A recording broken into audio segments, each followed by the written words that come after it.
Во недела на градскиот стадион Никола Мантов со почеток во 11 часот, ЖФК Кочани го пречекува Борец во рамки на реваншот од полуфиналето на фудбалскиот куп.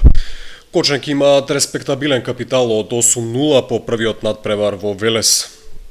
Спортски е гостинките да се надеваат на чудо, но шансите тоа да се случи се граничат со фантастика.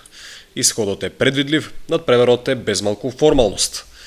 Во рамки на викенд колото од третата фудбалска лига Исток, Осогово ја пречекува екипата на Каменица Саса. Надпреварот се игра в недела со почеток во 16 часот и 30 минути. Викендов нема кошаркарски, ниту пак надпревари во мал фудбал. Убедлив пораз претрапе репрезентацијата на Македонија во надпреварот квалификациите за светското првенство во Канада 2015 година. Избраничките на Добре Димовски се поразени од носителот на групата Италија со 0:11, полувреме 0:7.